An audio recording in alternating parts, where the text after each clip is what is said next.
The high-powered suit paused mid-stride when the soft click of a mop bucket hit his ears, and then the cleaner's voice, perfectly fluent in German, drifted through the silent hallway. "Verzi hung, sir, but your merger documents need a closer look." The CEO's eyes narrowed, heart racing, because until that moment, he'd never known she could speak a single word. What happened next shocked everyone and set off a chain of events no one saw coming. Stay with me. This is a story you need to hear. Before we start the story, comment below and let us know where in the world you're watching from today. And if you find this story impactful, don't forget to subscribe for more. The corridor lights hummed softly against the polished marble floor as dawn's pale glow filtered through the tinted glass facade of Harrison & Company Tower. In the hush before the city awoke, the building felt cavernous and strangely intimate, as if every surface were holding its breath. At the far end of the hallway, a single mop bucket tracked a ribbon of soapy water, its wheels squeaking with each push. The echo of the mop's rubber blade whispered secrets about the world that lay beyond pristine boardrooms and polished brass door handles. Grace Summers paused mid-swipe, her eyes resting on the tiny droplets clinging to the marble like captive stars. She inhaled, tasting the cool, slightly metallic tang of morning air. In this moment, alone but for the building's silent geometry, she felt both small and infinite. Before her stood a monolithic structure of glass and steel, built to house billion-dollar deals and sky-high ambitions. Yet here she was, its unseen caretaker, moving from floor to floor long before the bustle of suits and high heels would fill each corridor. For Grace, this quiet hour was a hiding place, a refuge where she could be simply herself, undisturbed by the expectations others pressed upon her. She straightened her back and let her gaze drift upward to the ceiling's grid of recessed lights, each one winking like an idle promise. Her work was honest, sweeping crumbs from conference tables, emptying bins, ensuring crumbs or coffee stains would never mar the first impression for someone else's greatness. But in those small acts of care, she had found a kind of dignity. When her daughter, Lily, asked why she cleaned offices rather than working a normal job, Grace would only smile and say that every task done with respect was a noble one. Still, in her heart, she carried a restlessness, a yearning for something more than quiet corridors and polished floors. Grace lifted her head as the distant rumble of traffic stirred. Outside, the city was waking. The first bus groaned to a stop, brakes hissing. A newspaper vendor snapped open his shutter. The scent of freshly baked bread drifted upward from a nearby cafe. Somewhere, a car alarm barked insistently, only to be drowned by the hiss of car doors and murmured greetings. Here, in the tower, time seemed to slow, as though the building itself was reluctant to shed its dawn-time reverie. Grace traced the outline of her name badge, clipped neatly to her uniform's breast pocket, Grace Summers, facility staff. She wondered if the name badge knew its own power, how it both defined her place in this world and kept her from stepping beyond it. Her phone buzzed in her pocket. She paused, glanced at the screen, and felt warmth pool in her chest. A message from her mother. Lily slept through breakfast again. "I'll feed her. Don't worry." Grace tapped out a quick reply of thanks, then slipped the phone back into her pocket. Every morning began with a question. Would her daughter eat cereal left in the bowl, or would her mother's gentle insistence be needed? Would the daycare bus arrive on time, or would yesterday's traffic snarls have delayed it? Life's small uncertainties pressed on her, gentle but unrelenting. She hugged the mop handle tighter, bracing herself for the day's rhythms. She moved on to the next section of hallway, where the sun's rays now plunged through tall windows, painting shifting patterns on the floor. The light turned the marble to liquid gold, and Grace squinted against its brilliance.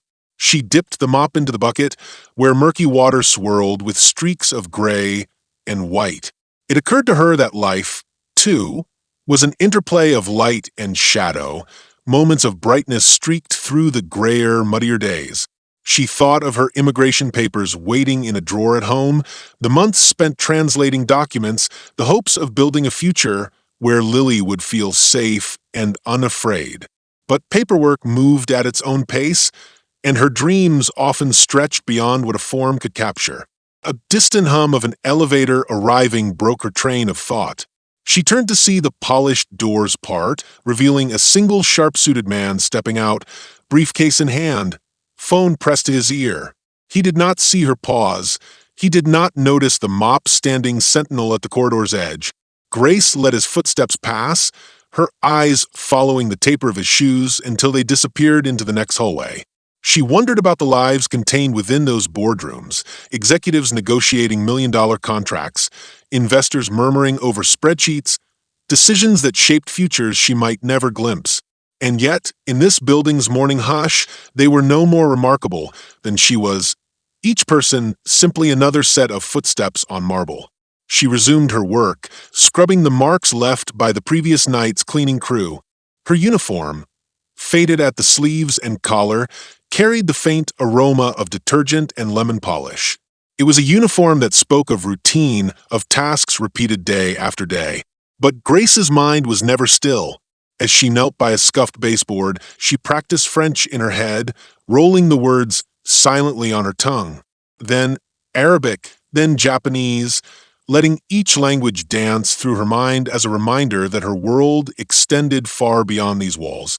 In the privacy of her thoughts, she spoke 9 different tongues, a hidden symphony within her quiet routine. A soft voice drifted down the corridor. Ms. Summers. Caught by surprise, Grace turned to see Mr. Davis from security, his posture hesitant. His uniform was crisp, his nameplate shining. She straightened, mop in hand. "Yes," she replied, voice steady. I'm sorry to bother you," he began, rubbing the back of his neck. "It's just the CEO asked if someone would join him for breakfast in the executive lounge. He said he wanted to meet the person who keeps our building shining. He specifically asked for you." Grace blinked, mop frozen midair. The CEO, John Harrison, she only knew his name from passing by his portrait in the lobby. A man in a dark suit, smiling, arms folded across his chest. She had never spoken to him, never even shaken his hand. But now she sensed, like a tremor beneath her feet, that something was shifting. Mr. Davis watched her, uncertain in his eyes. He said this morning, "If you have a moment." Her heart thudded, a drumbeat loud in her ears. The bucket at her feet felt suddenly heavy, as though anchored by possibility. Outside, the city roared to life. Inside, the corridors held their breath. Grace straightened her uniform, smoothed a stray strand of hair behind her ear, and took a deep breath. Whatever came next, she realized would change the course of her day, and perhaps her life, in ways she could scarcely imagine. The morning light through the windows no longer felt like a passive witness. It felt like an invitation. Grace followed Mr. Davis down the hush of the marble corridor, her mop echoing softly behind her. Each footstep felt heavier than the last, as though her heart had grown leaden in her chest. The building's dawn glow seeped through the tall windows, casting long, golden shadows. Mr. Davis led her to a set of frosted glass doors bearing a simple plaque, Executive Lounge. He hesitated, then knocked once sharply. Inside, the air smelled of strong coffee and buttered toast. Rich mahogany panels lined the walls, and a low hum of classical music drifted from hidden speakers. At the far end of the room, behind a long, polished table, sat John Harrison. He looked smaller than she expected, dwarfed by the oversized leather chair and the sweeping skyline visible through the wall of windows behind him. He wore a tailored navy suit and a crisp white shirt. His salt and pepper hair was neatly combed back, and his eyes held a guarded curiosity. Grace swallowed and stepped forward. "Good morning, Mr. Harrison," she said, voice steady despite the flutter in her throat. He nodded, folding his hands on the table. "Please have a seat, Miss Summers." She sank into a chair opposite him, careful not to let her uniform brush too audibly against the polished wood. He gestured to the breakfast spread between them, croissants, fruit, scrambled eggs, plates arranged with care. Grace's stomach twisted. She had skipped breakfast in her rush to finish the morning rounds. "Thank you for coming," he began, his voice smooth. "I've heard," he paused, searching for words. "I've heard that you speak multiple languages." Grace's throat tightened. She had never told anyone at work about her gift. 9 languages piled like treasures in her mind. She had used them only when filling out immigration forms or whispering bedtime stories to Lily. I dabble, she said, shrugging one shoulder. He smiled as though she'd just told a delightful joke. Dabble? That's an understatement. He reached into a drawer at his side and produced a small stack of papers. You translated these yesterday, I believe? Grace's eyes widened. The papers were copies of contracts in French, Spanish, and Arabic. She had helped the legal team when they were swamped, sending them corrected passages typed neatly in the margins. No one had ever acknowledged it. I just made a few notes, she said softly. He leaned forward. You made more than a few. You captured nuances our translators missed. You saved us thousands in potential legal fees. He tapped the documents. I want to reward that. Grace's heart leapt, but before she could find her voice, the building lights flickered. A distant rumble of thunder rolled through the windows, though the sky above the city was clear. She blinked, unsettled.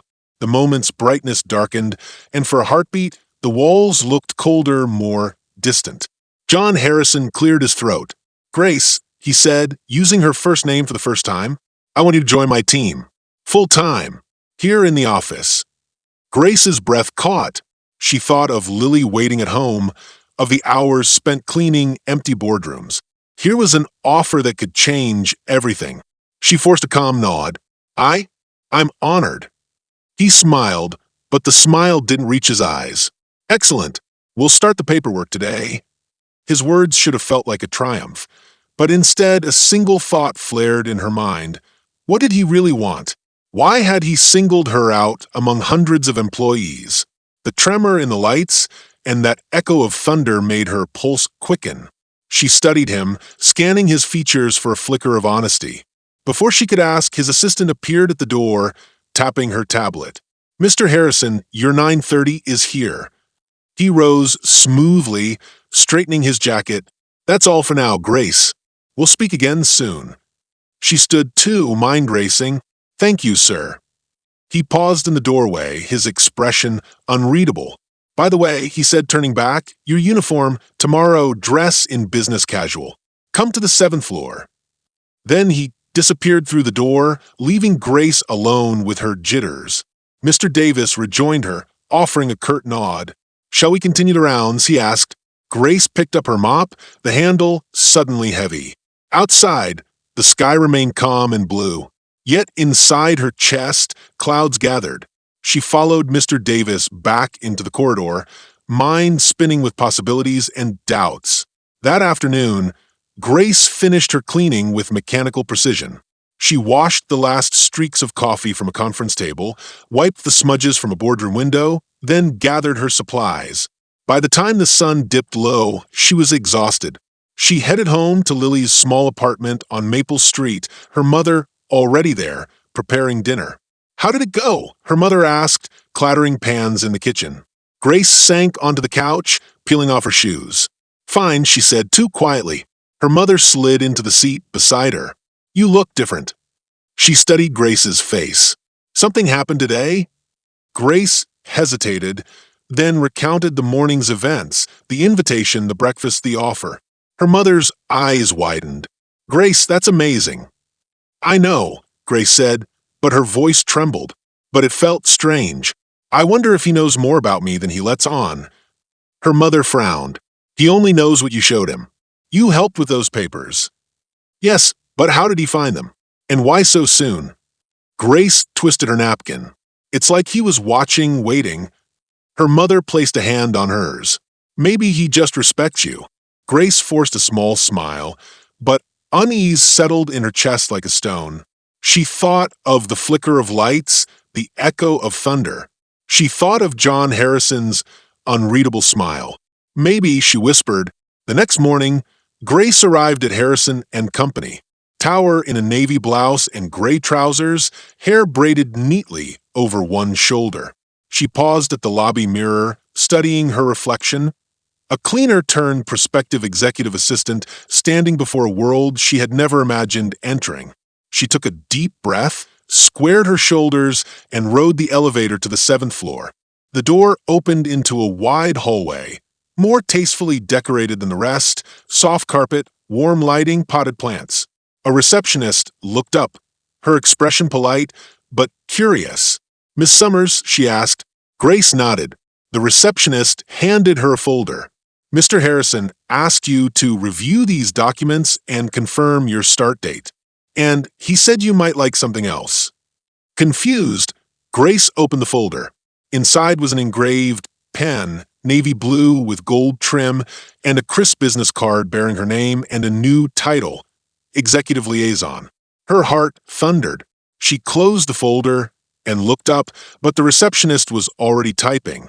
Grace tucked the folder under her arm and walked down the hall, mind whirling. The offer was real.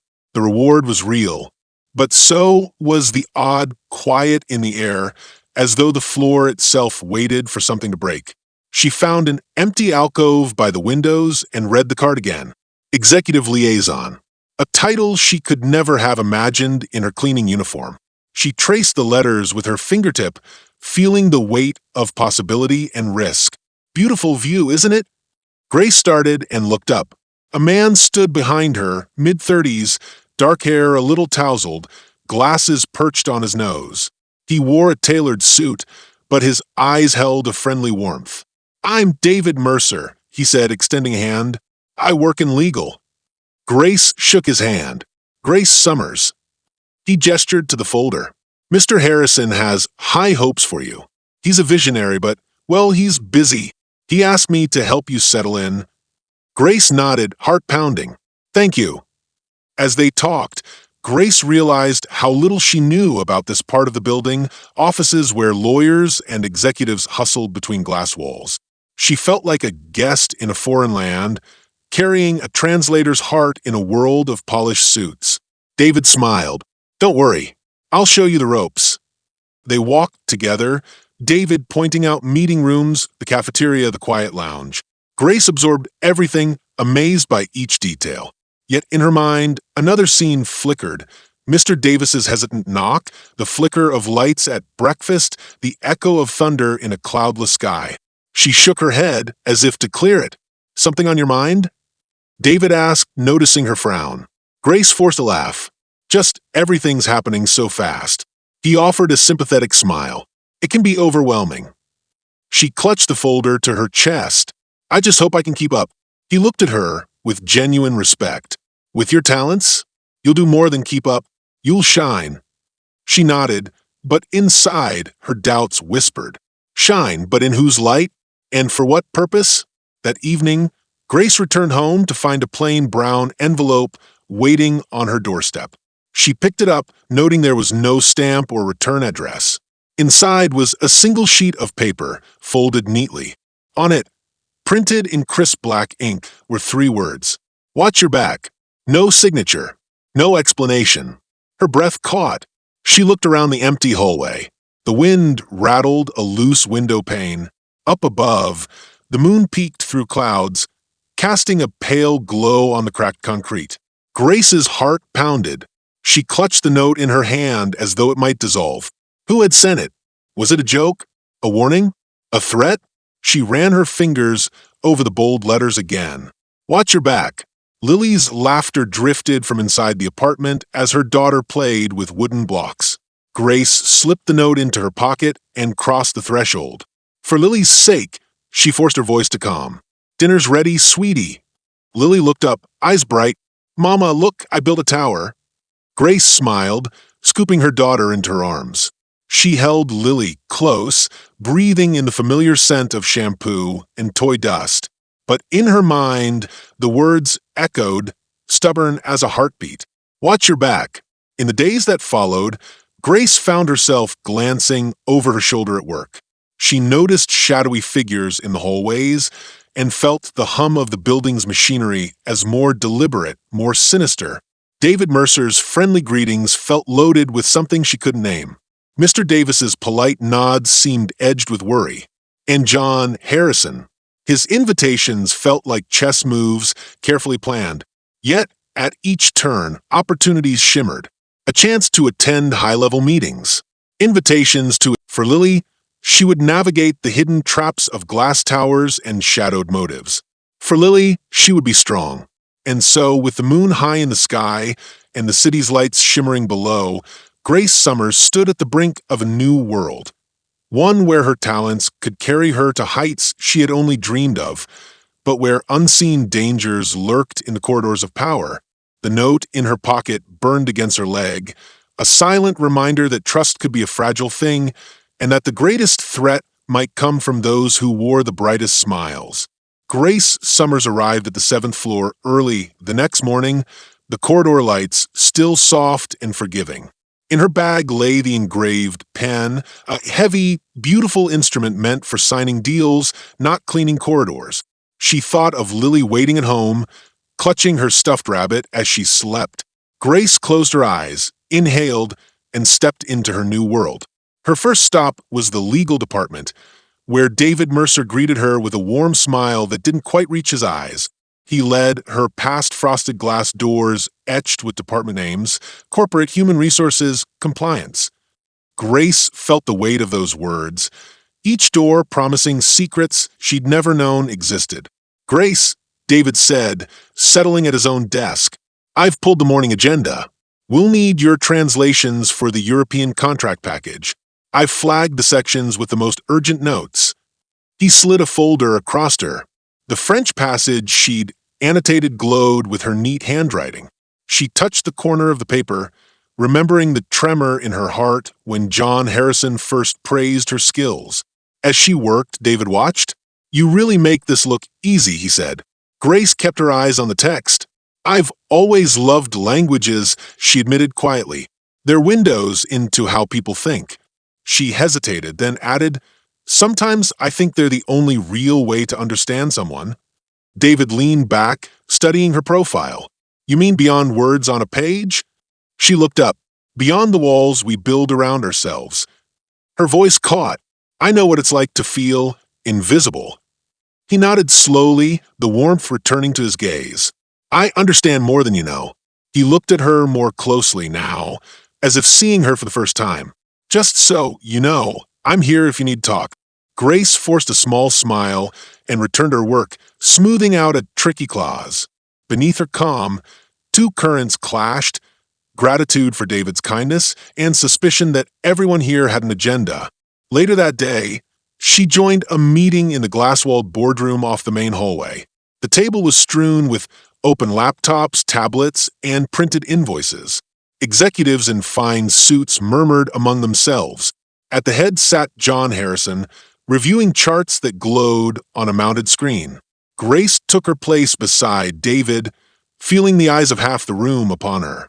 She had requested permission to attend, to observe. Harrison nodded his approval this morning, his gaze lingering on her in a way she still couldn't decode. As the financial director began a presentation on quarterly earnings, Grace's mind drifted to Lily's laugh and the way her daughter's small hand fit perfectly in hers. She forced herself back to the slide showing liabilities and asset projections. She translated a footnote from Spanish that clarified a tax implication, and the CFO shot her a brief smile of relief. A ripple of respect passed through the table. After the meeting, Harrison approached her in the hallway. "Well done," he said softly. "Your insight saved us potential liability in Spain." Grace felt warmth, but also something colder behind his words. "Thank you, sir," she replied, but her voice lacked conviction. He glanced at the papers in her hand. "I've scheduled lunch with you tomorrow. A private session." His mouth curved, almost imperceptibly. "Just you and me." She swallowed. "Of course." As he walked away, she wondered, did he value her for her mind or for something else she could not name? That evening, she met David in the quiet lounge on the 12th floor. He poured 2 cups of tea, the steam curling gently between them. "How's Lily?" he asked. Grace bristled at his familiarity. "She's good. Your daughter's lucky to have you around," she said. David paused. "I don't have children." He met her gaze. "But I understand responsibility." She set her cup down, surprised by the ache in her chest. Responsibility can be a heavy thing. He nodded. I lost my sister when I was young. I've always felt I owed her something, an obligation to live a life that mattered. Grace blinked away unexpected tears. I'm sorry. He shook his head. It's why I work so hard. Why do I push people sometimes too much? He looked at her with empathy. I hope you know I'm not pushing you. I just want you to succeed. She blinked back tears. Thank you, David. I appreciate that. They sat in silence, the city lights glittering beyond the glass. Grace felt a connection she hadn't expected, a sense of being seen. But even as warmth bloomed in her chest, a shadow lingered. The signed envelope tucked in her bag, bearing those 3 stark words. Over the next few days, relationships in the office began to twist in subtle ways. Mr. Davis, the security guard, seemed reluctant when she passed by. His usual nod felt strained, almost resentful. She overheard hushed conversations in the corridor, footsteps pausing as she approached, voices dropping to whispers. One afternoon, as she reviewed Arabic clauses in the conference room, she heard 2 voices outside. That woman has connections, hissed a high-pitched tone, one she did not recognize. She's too dangerous, another replied. Keep an eye on her. Grace's blood froze. She pressed her back against the door and listened. The footsteps receded. She exhaled, trembling. Why would anyone here think she was dangerous? She thought of Lily's face, bright, trusting. She pressed her hand to the engraved pen in her bag, the metal cool against her palm. That evening, Grace returned to her small apartment, heart heavy. On the kitchen table lay the envelope, now torn open. She pulled out the note and reread it. Watch your back. She hesitated, then dialed David's number. He answered on the second ring. Grace, everything okay? Her thumb hovered over the speaker button. I don't know who else to talk to. She described the voices, the notes. I feel like I'm in the middle of something I don't understand. There was a long silence. Stay where you are, he said finally. I'm coming over. She closed her eyes. No, you. Don't argue. I'm 8 minutes away. She placed the phone down and waited, heart pounding. The knock came exactly 7 minutes later. She opened the door to find David standing in the hallway, concern etched on his face. He stepped inside, looking around her modest living room. You're safe here, he said gently. She handed him the note. His brow furrowed. Do you have any idea who might have sent this? She shook her head. I thought maybe it was someone from work. He sat beside her on the couch. Who? He asked softly. Grace thought of Harrison's invitations, Davis's strain, those whispering voices. I don't know, but I can't shake the feeling that I'm being watched. David ran a hand through his hair. You're not crazy. This is what happens when you move into a new circle. People get nervous when someone unexpected breaks in. She looked at him. But at what cost? I came here for a better life. But now. He took her hand. You deserve to feel safe. I'll help you figure this out. In that moment, Grace felt a fragile thread of trust wrap around her heart. But even as the warmth of David's concern spread through her, another thread tugged at her, a warning she could not ignore. The next morning, she returned to the office determined. She would not let fear define her. She steeled herself as the elevator carried her upward. When the doors opened, she joined the stream of suited professionals, nodding curtly, her uniform replaced by confidence. In the legal department, David met her with a stack of files. We're going over the new contract with the Japanese partners, he said. I thought you'd like to get a head start. Grace smiled, grateful. Yet, as she settled at her desk, she caught sight of her reflection in the monitor's dark screen. A cleaner-turned liaison, with eyes both fierce and wary. Across the aisle, a colleague, a slim woman with blonde hair and sharp eyeliner, looked at Grace, then whispered something to the man beside her. He glanced at Grace, his smile fleeting, then turned back to his screen. Grace felt the weight of their scrutiny. She clenched her pen, determined to rise above their judgments. Over the next hour, she dived into the Japanese clauses, her mind alive with the music of unfamiliar grammar. As she worked, she felt David's gaze, supportive yet serious. Their alliance, so new, so precious, felt like a beacon in the swirling currents of office politics. She pushed it deeper.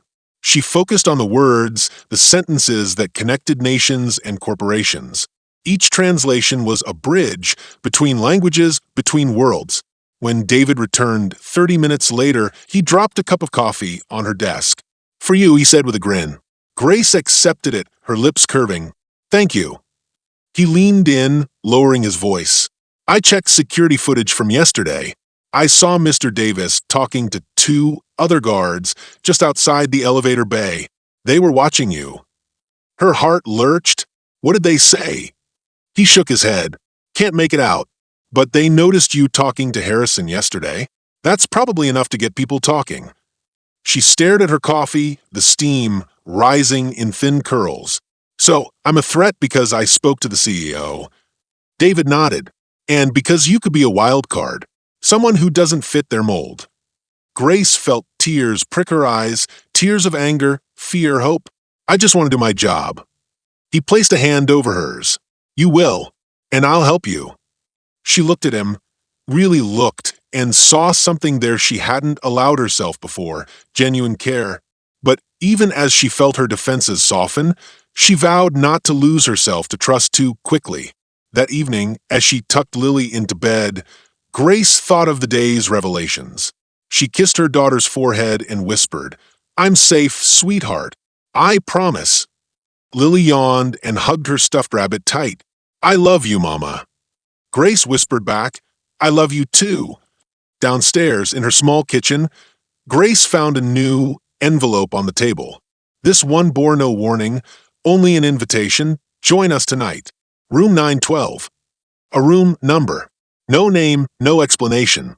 Grace pressed her palm to her chest, feeling the steady thud of her heart.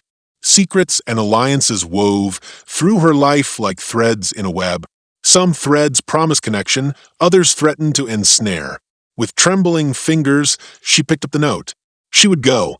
She had to know who was watching and why they cared so much.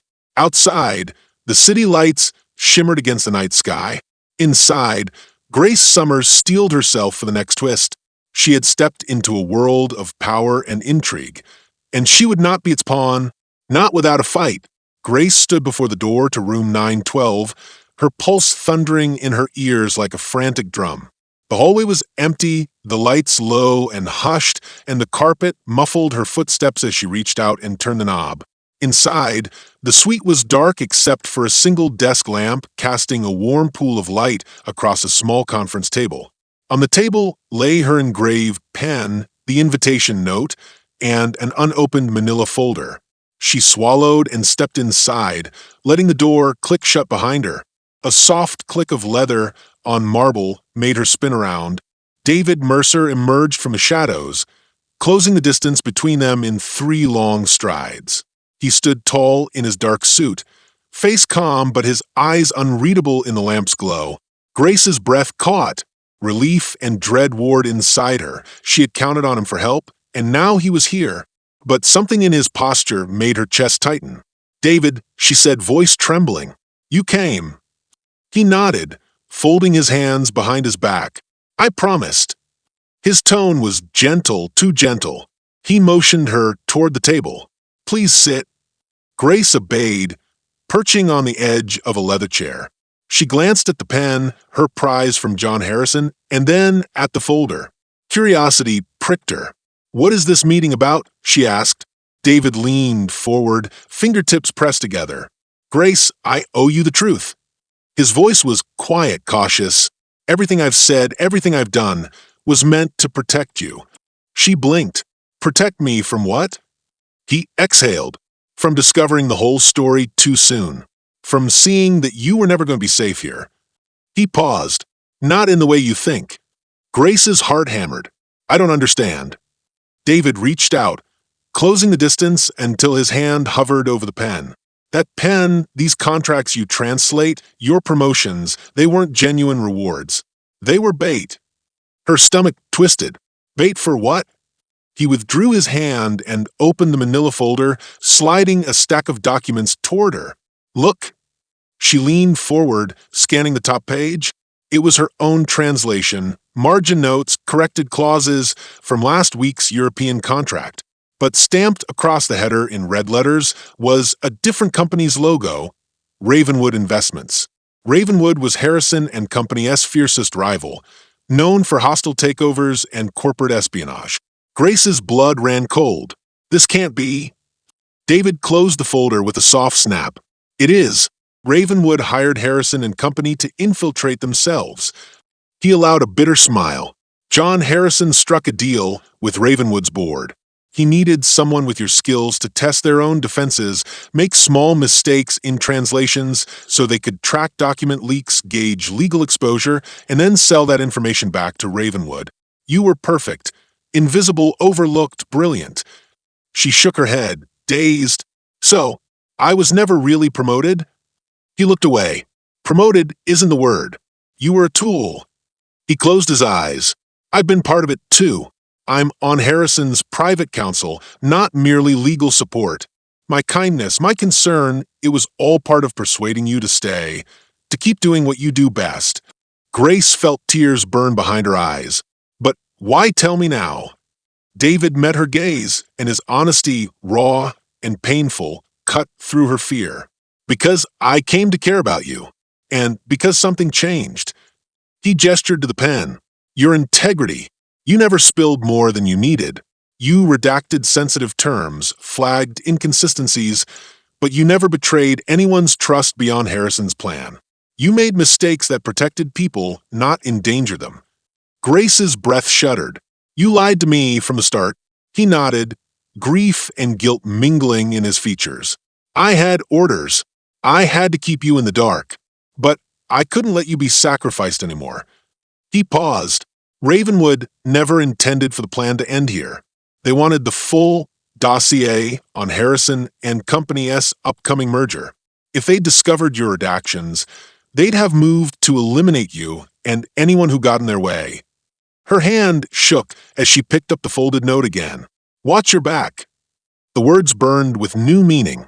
They had been a warning from David himself or someone on his side. You send this.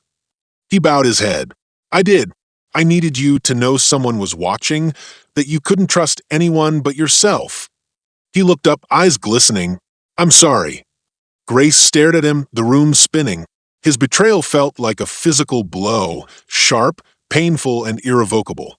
She felt her world fracture. The promise of a better life, the warmth of his sympathy, even the support he'd offered, they had all been lies layered over a darker game. Why not just be honest? She whispered.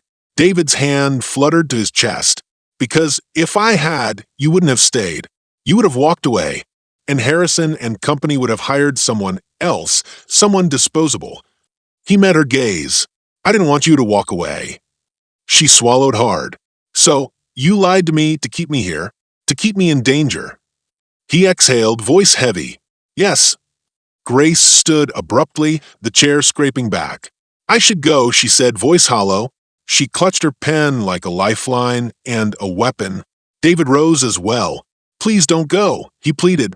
I can help you now. I can protect you. She took a trembling step toward the door.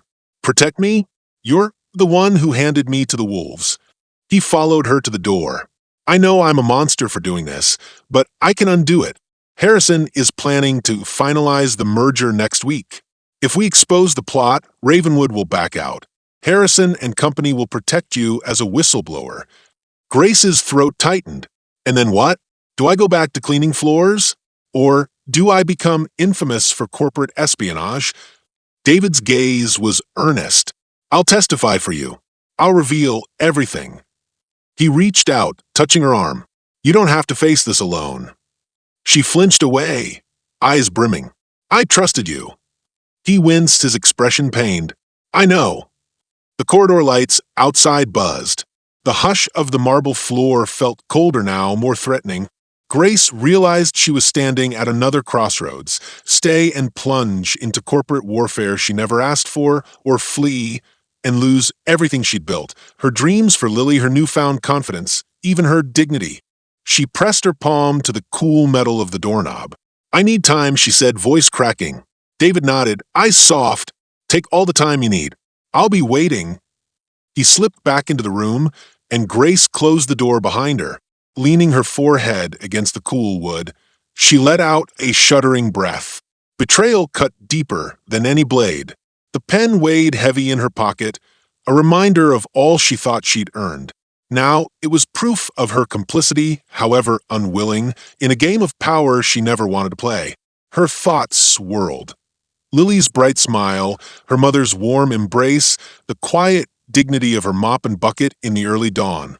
All of it felt honest, safe. Now, even her smallest triumphs were suspect. She slid down the door until she sat on the carpet, hugging her knees. Minutes passed in silence. At last, she stood and gathered the documents into the folder, pen included. She tucked them under her arm and pushed the door open. The hallway was still empty, the lights muted. She walked past room 912 without looking back. Outside, the city pressed against the windows, lights sparkling like distant fires. Grace's chest ached with betrayal, but beneath the hurt, a fierce determination kindled. She would expose John Harrison's conspiracy. She would outmaneuver Ravenwood's schemes. And most of all, she would protect her daughter. As she made her way to the elevator, she left behind the folded note, its words still sharp. Watch your back. She didn't need the warning anymore. She would trust only herself from now on. The elevator doors closed with a soft whoosh, carrying her down to the lobby and into the night. Grace slipped into her apartment late that night, the city's neon glow pressing against her windows like questions without answers. Her mother had left for home, and Lily was already asleep, tucked under a blanket her mother crocheted. Grace paused in the doorway, listening to the quiet hum of the refrigerator and the distant siren song of traffic. Alone, she felt every ache of betrayal David's confession had left in her chest. Her first choice lay before her like a fork in the road. Expose Harrison and company in Ravenwood's scheme immediately, or gather more proof before risking everything. She paced between the small kitchen table and the sofa, mind racing. Every promise David had broken made her wonder how many lies lay still buried.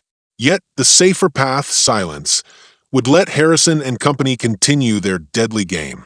She retrieved the manila folder from her bag and spread its contents on the table. Contracts stamped with Ravenwood's crest, her own annotations, David's note-shaped warning folded beneath. She touched the papers gently, as though they might crumble. In the soft kitchen light, the words seemed to shimmer, beckoning her to action. Grace needed allies, but whom? Her mother would worry, and only make her promise to quit the job. Lily was too young to understand. The security guard, Mr. Davis, had always been polite, but distant. Could he be trusted? Or was he another pawn? She let her fingers hover over her phone, hesitating to call him. If she confided in him, would he report her to Harrison's office? Or might he slip her another warning? Her heart pounded as she dialed David's number. It rang once, twice, then cut to voicemail. She left a terse message. I need more proof before we move. Call me. She ended the call, then pressed her forehead against the cool wood of the table. The contract pages rustled beneath her breath. In the next moment, a soft knock at her door startled her. She froze, every muscle taut. Who would come here at this hour? She tiptoed to the peephole. Outside stood Mr. Davis, uniform rumpled, face unreadable in the dim hallway light. May I come in? He asked, voice low. Grace hesitated, then unlatched the door. He stepped inside, hands raised in apology. I'm sorry to spring this on you. He looked around, eyes wary. But I saw you at Harrison's this morning, and you looked troubled. She led him to the sofa. What do you want? He closed the door softly. No games. I saw your note. Watch your back. I knew something was off. Now I know why. He glanced at the folder. Mind if I take a look? Grace stiffened. I'm not sure I can trust you. His jaw clenched. I get that, but I'm tired of cleaning up messes I didn't create. He nodded toward the papers. Show me. Reluctantly, Grace handed him the folder. He read in silence, brow furrowing with each page. When he finished, he leaned back. Your friend David's deeper than you think, but don't write him off completely. He's as bound by orders as anyone. He tapped the red stamp contracts. Harrison used you, exactly as he planned. But you're no victim. You saw the gaps he left. That's her skill. He pronounced her meaning her talent. We can use that. Grace pressed her lips together. We? What do you propose? Mr. Davis unfolded a crumpled business card. An old contact of mine works in internal audit. He owes me a favor. If you can get him a copy of Harrison's private merger draft, unredacted, we can prove the plot. We need the smoking gun. She stared at him. And how do I get that? He shrugged. You're the translator. You mingle with the suits now. You'll find your chance. He rose, placing the card in her hand. Be careful. He's powerful and paranoid. But with this, you'll have leverage. That night, Grace lay awake beside Lily's bed, watching her chest rise and fall. In the darkness, she made a promise. She would get the draft. She would expose the conspiracy. And she would protect her daughter. The next morning, she arrived at the office before dawn, slipping into business casual with trembling hands. The 7th floor hummed with the day's first arrivals. Grace spotted David at his desk, peering into his screen with that earnest expression she'd learned both to crave and to fear. She approached, heart pounding. David, I need more time. He looked up, concerned about flickering. Of course. Did you gather? She held up her hand. Mr. Davis is helping me get proof. I think we need to wait until we have the unredacted merger draft. Relief washed across David's face, quickly masked. That makes sense. She noticed his shoulders slump. He had hoped she'd move faster. Did that mean he was invested in her fate or in the plan's success? She forced a polite smile. Thank you for understanding. He nodded, gaze distant. I'll be here when you're ready. Grace turned away, catching the eye of the blonde-haired colleague from legal. The woman's smile looked tight, competitive. Grace wondered if she already suspected the scheme. Paranoia coiled in her chest like a snake. All morning, Grace worked translations, her mind half on the files and half on the plan. She typed marginal notes in Japanese, corrected a typo in German, all the while scanning the corridors for the internal auditor. She learned his schedule from a whirring printer. He came here every day at precisely 10:15 to drop off his draft copies. When the clock ticked past 10, she gathered her courage. She left her desk, plucking the engraved pen from her pocket, the symbol of all that had drawn her here. The elevator doors opened onto a deserted hallway. She pressed the button for her floor, heart in her throat. At 10:14, the auditor's footsteps echoed. A middle-aged man in a rumpled suit, briefcase swinging. Grace hurried to the alcove by the emergency stairwell, 1 floor below, across a carpeted corridor. She slipped behind a potted plant as he approached. At 10:16, he reached into his briefcase, withdrew a sealed envelope. He placed it on a side counter, temporary rest spot, then rummaged for his ID card. Grace's breath caught. This was her chance. She stepped from behind the plant. Excuse me, she said, voice steady but soft. I believe you dropped this. He turned, scowling as he saw her. Ms. Summers? What are you doing here? She held the envelope. It fell from your briefcase. He hesitated, suspicion flaring. That's confidential. He stepped toward her. Get it back? Please, she said, offering it. I can hand it over to security. His gaze flicked to the potted plant, then to the closed stairwell door. A flicker of panic passed over his face. No, he whispered. I can't. Grace's pulse thundered. But you don't want to get caught. He swallowed. You don't know what you're doing. He backed away, nearly tripping. Grace advanced. I just want to read it. For my job. He glared, jaw working. Fine. He snatched the envelope and closed his briefcase. Stay out of this. Grace exhaled, fighting relief. She slipped back to her desk, heart pounding. She rifled the envelope under her screen's muted light. Inside lay a thick packet printed on watermark paper.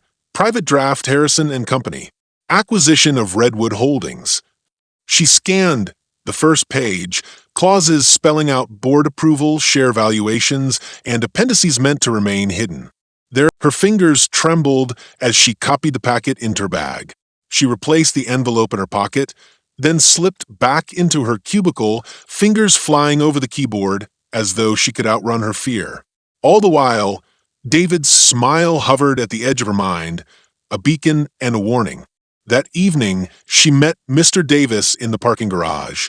The echo of her heels on concrete felt ominous. He emerged from the shadows, flashlight in hand. "You got it?" he asked. Grace handed him the folder. He opened it, flipping pages urgently. "This is everything." He nodded, relief softening his features. "Now, we need to get it to internal audit and leak it to the press." Grace's stomach clenched. "The press?" He glanced around. "Yes, Harrison and company will bury it internally. The press will force public scrutiny. But you'll need to be ready to testify." She swallowed. I don't know if I can." He laid a hand on her shoulder. "You're stronger than you know." She met his gaze, remembering Lily's bright face. Her daughter deserved safety more than anything. "Let's do it," she whispered. That night, Grace lay beside Lily, watching her sleep. She pictured the press conference, flashes, reporters' questions, David backing her story. Then came the image of Harrison and Company's retaliation. Lawsuits, countersuits, her reputation shredded. And Lily caught in the crossfire. Tears slipped down Grace's cheeks. She pressed a hand to her throat, feeling the weight of her choice. To expose the truth or protect a fragile peace. The note's words echoed once more. "Watch your back." Not just a warning, but a promise. The struggle was far from over. She rose, tiptoeing to her kitchen table, and wrote a letter to Lily, future words of love and explanation. She laid it beside her phone. Tomorrow, she will decide. And whatever she chose, she knew she would face the consequences with her daughter's name on her heart. The lamp's glow cast long shadows. Between them, Grace Summers braced herself for the storm she had unleashed, ready at last to fight. Grace Summers stood beneath the harsh glare of camera lights in the grand hall of Harrison and Company's own boardroom, now converted into a makeshift press theater. Velvet curtains had been peeled back to reveal the towering city skyline, each glass window reflecting the blinking camera flashes. A long table, once a stage for corporate announcements, now bore scattered folders, microphones, and a single empty chair beside hers. Behind her, the assembled reporters murmured in restless anticipation. Across the table sat John Harrison, flanked by stern-faced lawyers, their polished shoes tapping a nervous rhythm on the marble floor. Grace's heart pounded like thunder. She glanced sideways at David Mercer, seated just to her left.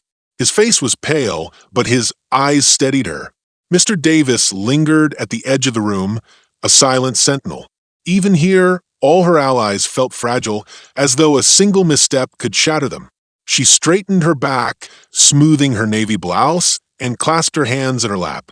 A tall man in a dark suit stepped to the podium. "Ladies and gentlemen," he announced, "thank you for joining us on short notice. Today's hearing concerns allegations of corporate espionage involving Harrison and Company and Ravenwood Investments. Ms. Grace Summers has voluntarily come forward to testify on her own behalf." Harrison's lips pressed into a thin line. He raised a hand as though to speak, but the host continued. "Ms. Summers, please have a seat and share your testimony." Grace inhaled, tasting the cool tang of fear and resolve.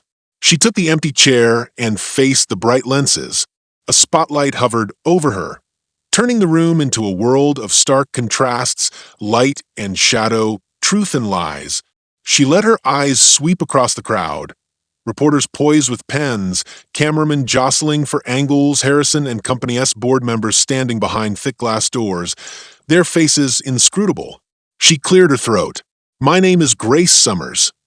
Her voice rang out, tremulous at first, then firm. "I was hired at Harrison and Company as facility staff, a cleaner who spoke 9 languages. I love my work, but I never imagined my life would become part of a plan to spy on this company's own operations." Whispers rustled through the audience. Harrison leaned forward, brow furrowed. Grace pressed on. "John Harrison recruited me for my skills, praising my translations. He offered me the position of executive liaison. Later, I learned the truth. I was a pawn." Ravenwood and Harrison arranged to have me translate contracts so they could leak information, manipulate legal outcomes, and profit from confusion. A reporter raised her hand. The moderator nodded. Ms. Summers, do you have evidence to support these claims? Grace reached to her side and lifted the unredacted merger draft that she and Mr. Davis had delivered to the press last week. The black and white pages looked innocuous now, but they contained the heartbeat of the conspiracy. This document, she said, voice steady, is the private draft of the proposed Harrison and Company acquisition of Redwood Holdings. It was never meant for public view.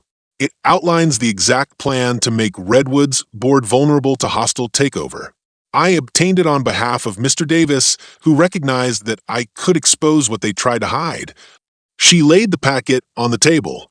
Microphones leaned forward. Harrison's jaw tightened. These are forgeries, he snapped, fabricated by a disgruntled former staff member. Grace met his gaze directly. Mr. Harrison, these are originals. You gave them to me? She looked toward David. Mr. Mercer can confirm this. David rose, voice calm but clear. I was counsel for Harrison and Company.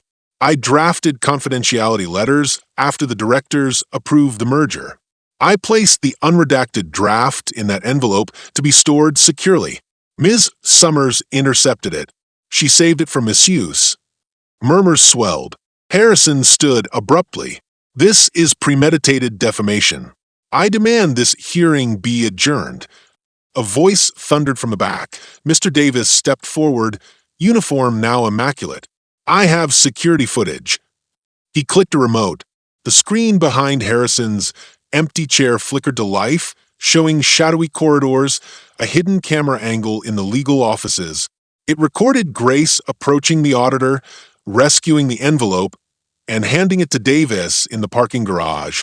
The sequence proved her intentions were honest. She acted to protect the company's integrity, not to betray it.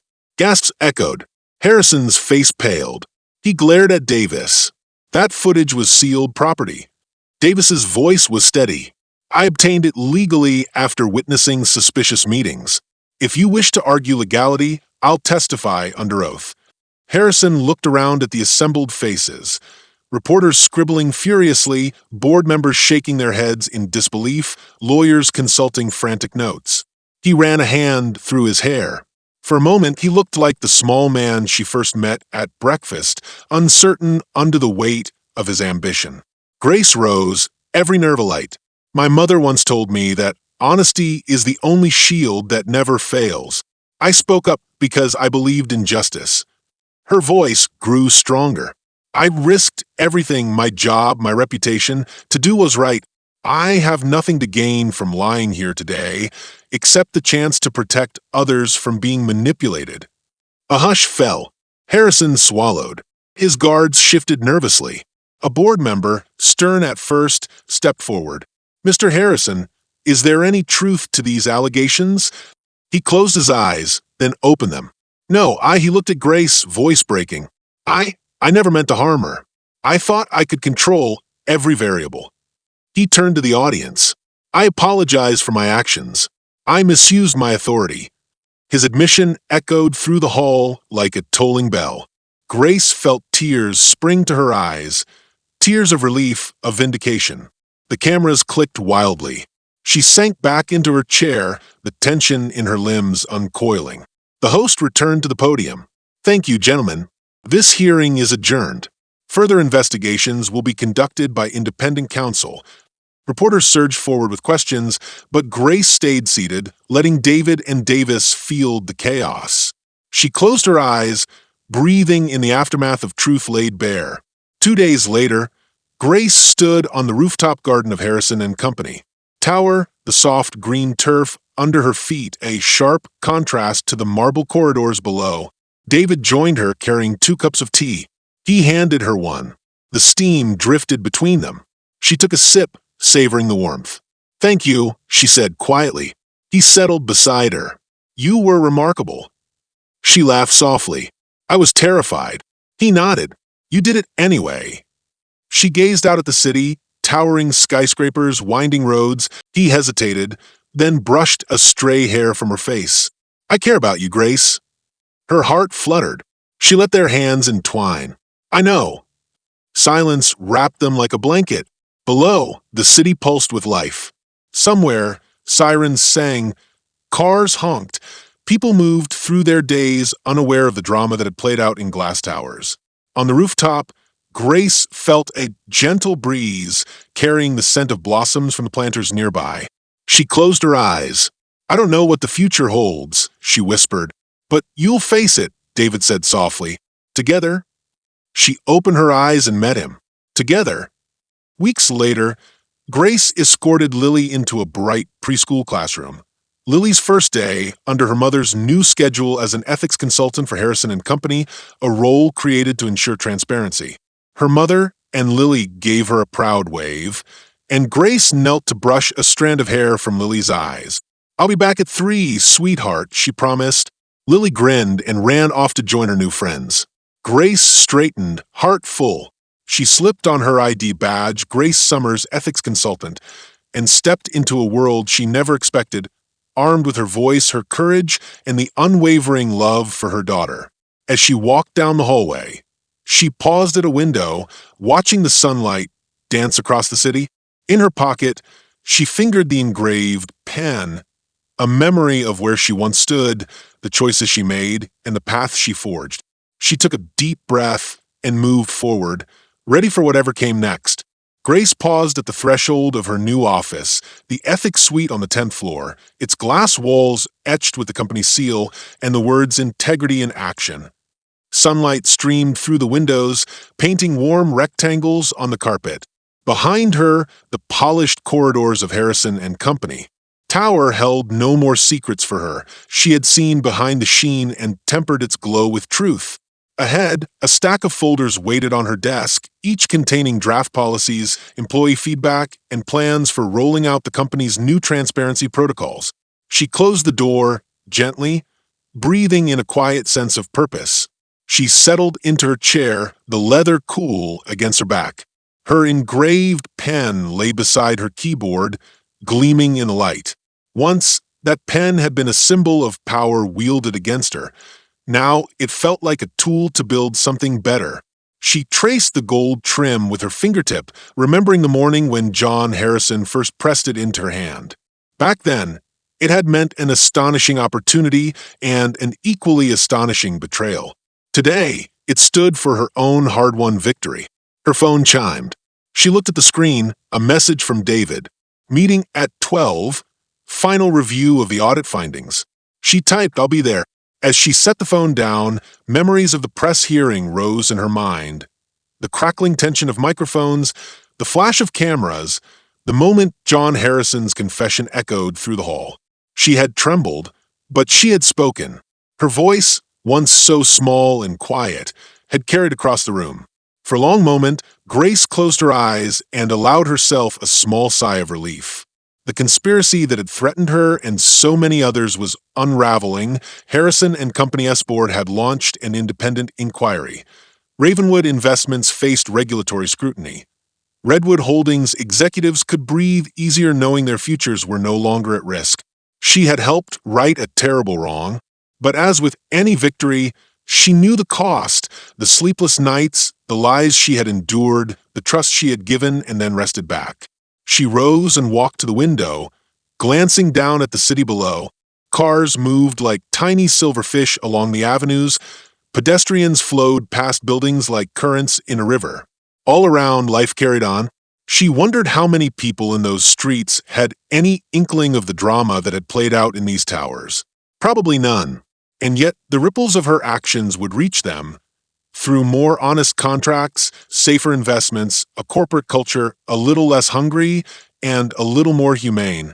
At noon, she met David and Mr. Davis in the small conference room next door. David's suit jacket was draped over the back of his chair, his sleeves rolled up. Mr. Davis stood by the window, solemn but steady. Grace laid out the final audit report, a tidy document showing policy gaps, proposed safeguards, and an implementation timeline. Their eyes met as she spoke. This is more than a gesture, she said. These measures will change how this company operates day to day. No more hidden clauses, no more manipulative tactics. We'll build walls of accountability instead of letting secrets slip through the cracks." David nodded, pride softening his features. "You've done more than lead this effort, Grace. You've inspired it." Mr. Davis folded his arms, a rare smile flickering on his lips. "You transformed suspicion into action. You made us all ask, what would honesty look like here?" Grace felt a warm glow in her chest. She had once hidden behind her mop bucket, ashamed of her uniform and her place in the world. Now she crafted the rules that would protect others from being used as pawns. She exhaled. "Let's get this to the board next week, then publicize it. We owe our employees and our investors a chance to see a different Harrison and company." They spent the next hour refining details, reporting channels for whistleblowers, language standards for translations, transparent audit schedules. Grace watched as David and Mr. Davis contributed from their own corners of experience, combining legal precision with a security guard's insistence on practical enforceability. Together, they forged something that felt alive, not just another corporate memo. Later, alone in her office, Grace opened her bottom drawer and retrieved the brown envelope she had kept hidden. Inside lay the original "Watch Your Back" note, now faded at the creases. She had held onto it as a reminder, a warning that became a challenge. She placed it atop the report she had just finalized, then closed the drawer and locked it. No longer a threat, it was now part of her story and a testament to how far she had come. The afternoon sun slanted through the window, warm on her face.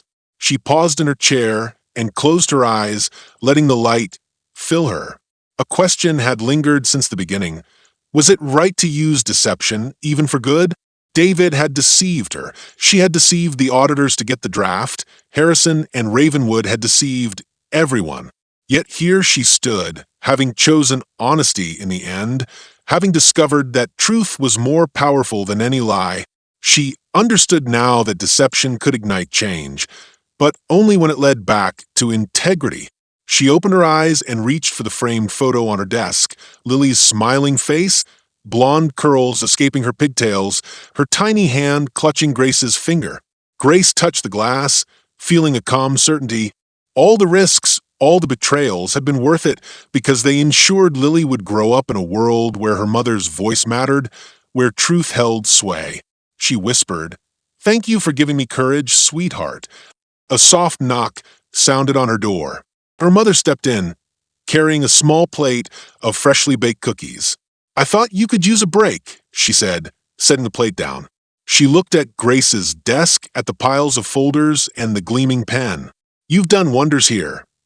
Grace smiled, accepting a cookie. "We have," she corrected. "David, Mr. Davis, and we're making this company better." Her mother studied her with gentle pride. "You've always been a warrior, Grace. I'm glad you found a battlefield worth fighting." They shared a quiet laugh. Grace felt a peaceful warmth settle around her. She had found her place in these glass towers, not as an invisible cleaner, but as a guardian of honesty. That evening, she walked home with a lightness in her step. The sky was streaked with lavender and rose as the sun set behind the skyline. She reached Lily's preschool just as the afternoon dismissal bell rang. Lily barreled into her arms, her backpack slipping from her shoulders. "Mama!" Lily exclaimed, planting a sloppy kiss on Grace's cheek. "Guess what? I made a new friend today." Grace hugged her tightly. "That's wonderful, darling.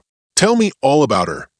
As they walked home, Lily chattered about playground games and picture books, her small hand tucked inside Grace's. The world around them, traffic lights, honking cars, street vendors, felt vibrant and safe. Grace realized that the corridors of power and the laughter of a child could coexist, each giving purpose to the other. Later that night, after Lily drifted to sleep, Grace sat at the kitchen table with her journal. She wrote, "Today, I learned that truth can be messy, but it is the surest path to freedom. Deception may set the stage, but only honesty can change the script." She paused, pen suspended over the page. She considered the moral of her journey, that the ends did not always justify the means, but that sometimes one had to wade through shadows to bring light to those who waited in the dark. She closed the journal and leaned back, her gaze drifting to the framed family photo on the windowsill. The moonlight shimmered on the glass, and she felt a gentle peace. Her heart was full of questions and convictions alike, but above all, she knew she would never stop striving for a world where no one's back needed watching, because the foundation of trust would be strong enough to stand on its own. Grace stood, stretching, and placed the journal in a drawer. She blew out the lamp, letting the room sink into soft moonlight. As she climbed into bed, she felt not the weight of unspoken fears, but the steady comfort of having faced them, of having spoken her truth. And as she drifted into sleep, she carried in her mind the promise of tomorrow, that each new dawn would bring opportunities to build honesty, to nurture hope, and to protect the ones she loved most. If you found this story powerful, make sure to hit that like button, share your thoughts in the comments below, and don't forget to subscribe to the channel for more videos like this. Your support helps us bring more important stories to light.